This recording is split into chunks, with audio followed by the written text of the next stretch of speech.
All right, so let's talk about the biggest decisions then, using this as a segue into the next window. What are the biggest decisions then for Pochettino going into that? Knowing that he's got a couple guys underperforming, not playing a lot with their clubs. Then you have these other guys that are trying to break through and make a name within the team and within the player pool. Does anything stand out for you? Tones, I'll come to you first on big decisions. Yeah, I mean, which guys fit whatever style Mauricio Pochettino wants to play, and which of these guys don't fit. I'm going to guess that in that camp, we're going to see more than 24 players called in. That's just a guess. I don't have obviously any insight, but he needs to get the biggest profile of players that he can, get to know these guys, get to know everything about them, because like you said, doesn't have a ton of time, but with these players. So I think he's going to want to see as many players and then get as quickly as you can, get a core group of players that you're going to build around, and hopefully he can do that. But yeah, just to see who fits the profile of what he's trying to do. That's something we don't know, and I'm sure over the next couple of weeks we're going to get a better idea. I'm sure we're going to see interviews from him. So yeah, that for me would be number one.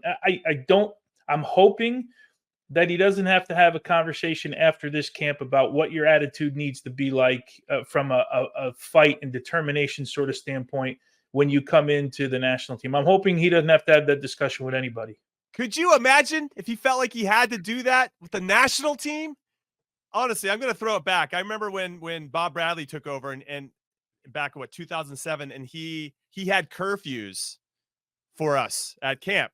And I just was like, dude, I am a grown-ass man with a wife. I don't need a curfew. Like, you either respect this opportunity with the U.S. men's national team and what this is providing for you and in your future and what you want to do and where you want to go and who you want to play for and represent, or you don't. And if you don't, then get the hell out of here. Like, the curfews, dude, we're not kids, right? And so the fact that you'd have to sit down and tell the guys, you have to have a good attitude, you need to really come in and work hard, would absolutely blow my mind. Very similar to when Jurgen Klinsmann brought in that one guy that could tear a phone book in half to motivate the guys. That's like one of the best U.S. soccer videos of all time. Throwback to anybody that remembers that. But Chuck, let's talk about early expectations then for Pochettino. In this next window, what are your expectations for what you want to see? Is it just a clear identity, both sides of the ball? For me, the work ethic and the effort has to be locked in. Yeah, I don't even want to touch that goes without saying. Goes without saying. I think Pochettino is very, very direct, and he'll have hard lines. If you don't meet his expectations, see you later. He's demanding, which I love. That's what this group needs. Outside of the identity, I want to see who he thinks are the right players to lead this group. Who are the players that he's going to lean on? Who does he think has quality, and who does he think that maybe the American public thinks this player has quality, but he doesn't. He's not playing. So I'm really interested to see who he values, who he thinks is a good player versus who is overhyped. And also to add to that, and you mentioned it, who's their best leader? You bring up Chris Richards, Tones, and I hadn't really thought about this, but he wore the captain's armband tonight. And I know he might be one of the more decorated players that started this particular game and have right around the most amount of caps, excuse me. I think Turner has it, doesn't he? Oh, Turner. Yeah, that would have been a good shout. But I would say that when you wear, especially if you're going to be handed the captain's armband, you have to be massive, right? Your presence, your gravitas, you got to be controlling and running everything, especially as a center back, right? You got to be putting people in good spots to make plays, and you got to make sure everything is under control. And I didn't see that from Chris Richards tonight. And maybe, I don't know if that was Mikey Varas who made that decision or if Pochettino had any involvement in how this team was set up at all. I don't know, but I don't think that Chris Richards took that opportunity. You put that captain's armband and you have to be larger than life.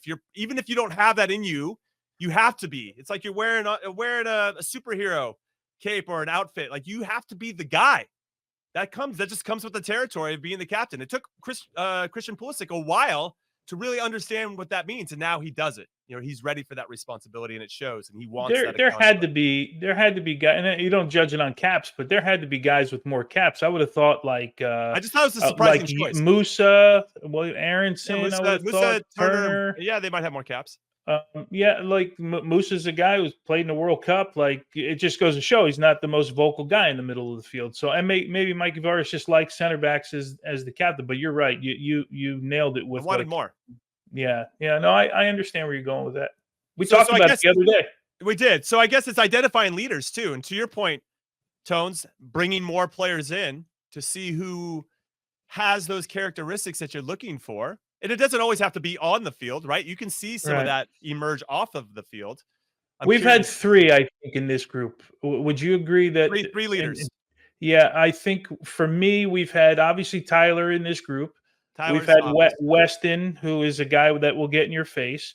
And then we've had Tim Ream, and I think he's more of the leader that you're talking about kind of off the field and in the locker room and that type of thing at the dinner table, like the guy who you're leaning on for advice. But has there been anyone else in this group that you think has kind of taken that role? I can't think of any off the top of my head. And just to give you caps, Turner has 44, Musa has 40, and Chris Richards has 22.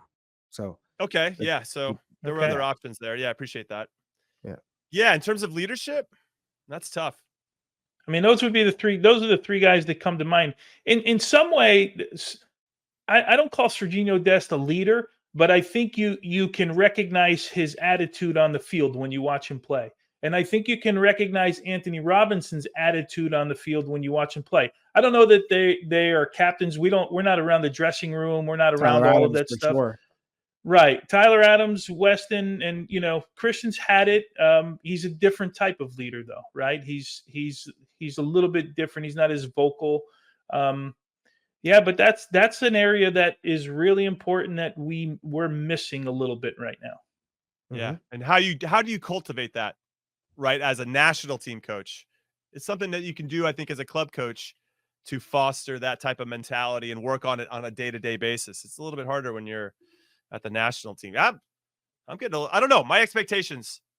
I mean, I want us to obviously perform well against the Panama team that beat us in the Copa America. I want a little la revancha, but yeah, ultimately, I think it's an identity thing. To answer my own question, Chuck. So I really want there to be clear ideas and a lot of intention when we play. You can see what we're trying to do. Tonight, sometimes you'd see 2 guys trying to do something. The rest of the team wasn't connected. And I know tonight's a bit of a wash, but even against Canada, it just felt like we were devoid of ideas, especially when something was taken away. Like, okay, what do we do next? And so that's what has kept me frustrated for many, many years. Well, under Greg Berhalter in particular. Think of Pochettino's teams, right? The Spurs team with they made that run without Harry Kane, and Lucas Moura was kind of this hero that kind of was like this unsung hero, right? He came off the bench and scored some big goals, and it was really organized, the team. And then he goes to Chelsea, which was scattered, and he figured out, okay, I know which guys I need to empower and give confidence to.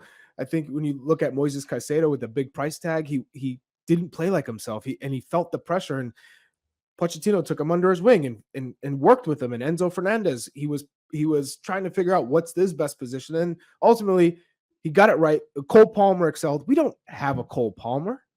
We don't have, when you look at Mbappe and Messi when he was at PSG, we don't have a Harry Kane or a Sonny at Tottenham. So we have to figure out, or Pochettino has to figure out, what is the best way to go forward and not to overcomplicate it, because this team isn't going to be playing tiki-taka Guardiola Manchester City style in the international level. That's just not realistic. So it's almost like a simple idea, a simple style. Obviously, you're going to mix it up depending on the opponent, depending on the flow of the game and the adjustments that you make. But essentially, get everyone to be on the same page, because right now it feels like everyone's got different ideas on the pitch, and you can see it. It's just really disjointed.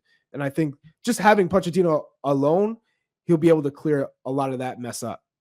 Well, from your lips to the soccer god's ears, Chuck. I hope that happens. All right, we're going to take our last break, at least from the Golazo Network's perspective, for Call It What You Want. When we come back, we'll give you our final thoughts. So don't go anywhere.